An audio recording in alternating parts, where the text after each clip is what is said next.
You can paint the curb all you want, Brenda. Doesn't change who owns the dirt underneath it. I smelled the fresh spray paint before I even opened my front door. Sharp. Chemical. Still wet in the cold Texas morning air. Somebody had painted the entire curb in front of my house bright red overnight, and right in the middle sat my white F-250 with a fluorescent yellow HOA violation tucked under the wiper blade. No parking, tow enforcement active. The diesel engine from a waiting tow truck idled at the end of the cul-de-sac, low and steady like it had been there a while. Brenda Holloway stood beside the neighborhood mailbox cluster wearing a cream-colored blazer at 6 in the morning like she was hosting a press conference instead of stealing parking space. "Community rules apply to everyone now, Ethan," she called out, holding a clipboard against her chest. Then I noticed something else. The old iron survey marker near my sidewalk was gone. Just a fresh patch of disturbed dirt where it used to be. And 20 seconds later, a county survey truck rolled slowly into the neighborhood. The survey truck stopped beside my driveway with the crunch of gravel and the hiss of air brakes. Two men stepped out wearing county vests, carrying a tripod case and an old metal detector that looked older than both of us combined. Brenda's smile faded for half a second when the older surveyor asked me one question. "You the property owner?"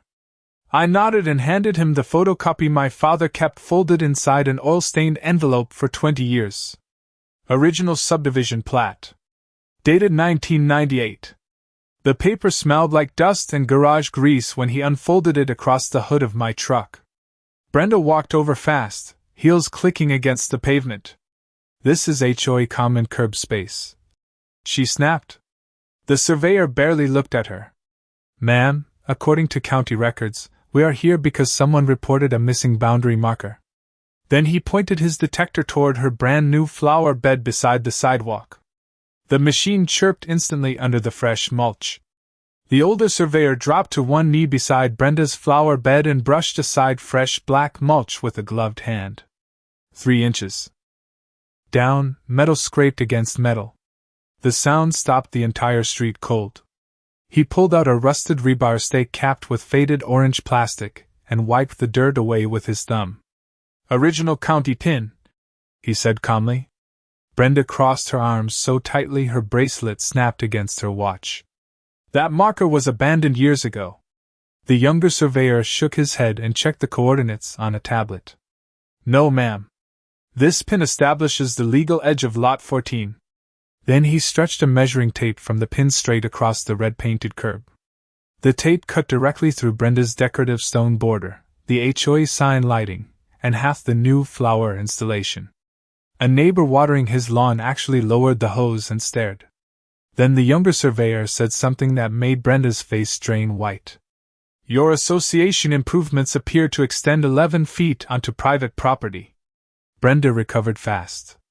People like her always do when there is an audience. She pulled out her phone, already recording, and pointed it straight at the survey crew.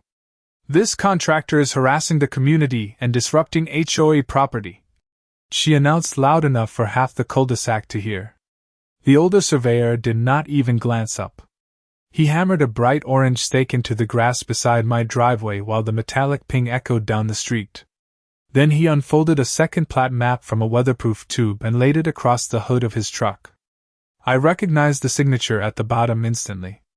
My father's. Dated June 1999. Brenda stepped closer when she saw it. Too close. Her perfume mixed with the smell of hot pavement and fresh mulch baking under the rising sun. "That document is outdated," she snapped. The surveyor adjusted his glasses and tapped one specific line with his pen. "Actually, ma'am, this easement was never transferred to the HOA." The younger surveyor traced the easement line with his finger while neighbors started drifting closer from their driveways holding coffee mugs and half-leashed dogs. "This access strip stays under private ownership unless formally deeded over," he explained. "County records show no transfer was ever filed." Brenda immediately pulled out a thick blue HOA binder like she had rehearsed this moment for years. Papers snapped in the morning wind as she flipped straight to a highlighted page. "The board approved roadway control in 2012, she fired back. The older surveyor scanned the document for maybe 3 seconds before letting out a dry laugh. This is an internal HOA amendment. You cannot rewrite county property boundaries with a neighborhood vote. Somebody near the mailbox cluster actually muttered, "Oh boy." Then the surveyor walked to the freshly painted curb and drove another orange stake straight through the red line. The top of the marker landed directly beside the tow truck's front tire. The tow truck driver climbed out slowly, boots scraping against the asphalt as he stared at the orange survey stake beside his bumper. "Hold up," he muttered, lowering the towing hook back onto the truck bed with a loud metallic slam. Brenda marched toward him immediately, waving her clipboard hard enough to bend the papers. "You are under contract with the association," she snapped. The driver looked past her toward the survey crew. "Lady, my contract does not cover towing vehicles off disputed private property." That word hit the street like a thunderclap. Disputed. A few phones came out instantly. Somebody across the cul-de-sac started recording. The younger surveyor crouched near the curb again and brushed away more dirt beside the HOA landscaping lights. Another berry pin. Then another. 3 markers in a perfect line running directly beneath the freshly painted red curb. The older surveyor stood up, checked the measurements twice, then looked straight at Brenda. "Ma'am, your association may have paved and modified private land for over a decade." Brenda finally stopped talking when a white county sedan turned into the neighborhood entrance with an amber light flashing on the roof. The code enforcement officer stepped out carrying a black inspection case and a clipboard thicker than Brenda's HOA binder. He walked straight past everybody and crouched beside the curb where the survey stakes lined up across the red paint. "Who authorized this modification?" he asked. Without looking up. Nobody answered for a second except for the soft hiss of sprinklers running across the street. Then Brenda cleared her throat and raised her hand halfway. The officer flipped through permit records on his tablet. His expression changed immediately. "I do not see any county permit for repainting fire curbs, removing boundary markers, or installing fixed landscaping on this easement." He pointed toward the decorative stone island beside the HOA sign. "And if those irrigation lines crossed onto utility access, this becomes a much bigger issue." Then the surveyor quietly handed him the photograph of the missing original marker before it was dug up. The code enforcement officer studied the photograph for less than 10 seconds before asking the question nobody on that street wanted to hear. "Who removed the original county marker?" Brenda's mouth opened, then closed again. The officer zoomed in on the timestamp printed across the bottom corner of the image.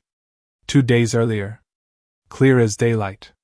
The marker was still in place beside my driveway before somebody covered the area with fresh mulch and decorative stone. The younger surveyor pulled another document from his case and handed it over. "Landscaping invoice? Willowbrook HOA Beautification Project. Approved and signed by Brenda Holloway herself." A low whistle came from somewhere behind me. Even the tow truck driver leaned against his door to watch. The officer wrote something down slowly, then tore a bright orange notice from his pad and slapped it directly onto the HOA entrance sign. "Temporary stop order." Then he looked toward the curb beside my truck. "Until this investigation is complete," he said, "all parking citations issued here are officially suspended." 3 days later, the neighborhood woke up to the sound of grinders chewing through concrete. Sparks flashed against the morning haze while county contractors cut apart the stone island beside the HOA sign piece by piece. Black tar covered the red curb paint in thick uneven strips that still smelled hot when I backed my truck into the exact same spot Brenda tried to tow it from. Nobody stopped me this time. The HOA Facebook page vanished. Overnight. So did Brenda's weekly violation emails. By noon, workers had removed the decorative lights, the flower beds, and every single landscaping block sitting across the easement line. Then the final letter arrived in my mailbox stamped with county seals and certified signatures. All prior fines dismissed. Full reimbursement issued. Pending investigation into unauthorized property modification and boundary marker interference. I stood there holding the envelope while my diesel engine idled low behind me and the cul-de-sac stayed completely silent.